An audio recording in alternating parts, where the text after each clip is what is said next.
What happens when a courtroom becomes a place not just for judgment, but for healing?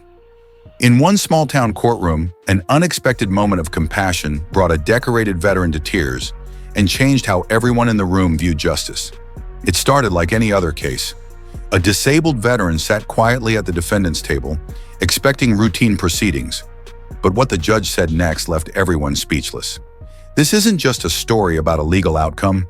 It's a story about human dignity, compassion, and the emotional power of kindness. What the judge did wasn't in the manual, but it moved the room in ways no sentence ever could.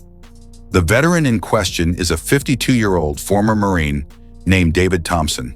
He served 2 tours in Iraq and 1 in Afghanistan. During his final deployment, David was severely injured by an IED, resulting in the loss of his left leg and chronic PTSD. After returning home, his transition to civilian life was anything but easy. He struggled with medical appointments, adjusting to prosthetics, and navigating the emotional toll of his trauma. While once celebrated as a hero, David now found himself isolated, misunderstood, and increasingly overwhelmed. Financial difficulties and mental health struggles pushed him to the margins of society and eventually into trouble with the law. David had been summoned to court for a minor offense, failing to appear for a traffic violation, which had spiraled into a bench warrant. He wasn't a threat. He wasn't combative. But he looked weary, like someone fighting a battle long after the war had ended. The courtroom was nearly empty that morning, aside from a few attorneys and court staff. The judge presiding over the case, Judge Melanie Grant, had a reputation for stern but fair rulings. No one expected anything unusual. David stood when called, his limp visible as he approached the podium. The clerk read the charge and the judge looked over her glasses at him. Her next words would change the course of the morning and David's life.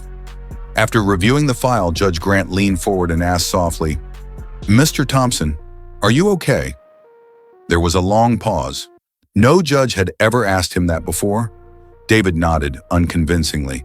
She continued, "I see your record. I also see your service. I don't think you need punishment. I think you need help." Then she paused again before issuing a request that made the room go silent. "Would you allow me to shake your hand?" David looked up, stunned. Judges don't usually shake hands with defendants, but this wasn't usual.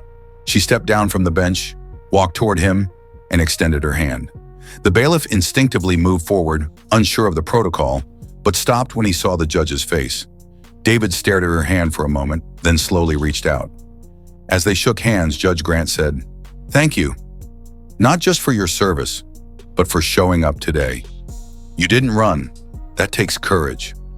The entire courtroom sat in silent awe. This was more than a handshake. It was a moment of validation, of being seen, not as a case number, but as a person, a man who had sacrificed greatly and was still standing, albeit wounded. For a long moment, neither of them said anything. The silence was filled with emotion. Then unexpectedly, tears began to fall from David's eyes. He bowed his head, overcome. This small gesture had opened a floodgate. David's shoulders shook slightly. His voice cracked as he tried to say something, but the words wouldn't come. The judge placed a hand on his back for a brief second, just enough to steady him, not long enough to embarrass him. The bailiff quietly brought over a tissue. David wiped his face, still overwhelmed. Even the prosecutor looked visibly moved. No one had anticipated this reaction, but it made sense. This wasn't just about traffic court. It was about a man who had given everything, finally being acknowledged, not by a salute or a medal, but by a simple act of human connection, and it was almost too much to bear. After the brief but emotional moment, Judge Grant returned to the bench. Her tone shifted back to formal proceedings, but with a noticeable softness. She dismissed the bench warrant and deferred judgment, opting instead to connect David with a local veteran support court. "We're not tossing you aside," she said. "We're going to help you get through this." The courtroom slowly returned to order, but no one would forget what they had just witnessed. Within days, someone in the courtroom posted a description of the moment online. The story went viral, shared by veterans groups, mental health advocates, and even national news outlets. Strangers offered help. Local officials praised the judge for her integrity and compassion. So many people walk through life unnoticed, their pain invisible. But in that courtroom, one veteran's quiet suffering met with the power of empathy. It was a reminder that behind every legal case is a human story. Behind every uniform, a beating heart. And sometimes justice doesn't come in the form of punishment, but in the form of being seen. If you've ever felt invisible, this story is for you. If you know someone struggling, maybe your hand, your words, could be that moment of light for them. Let us all strive to be a little more like Judge Grant. Firm, fair, and full of grace. And to David Thompson, thank you for your service and your courage.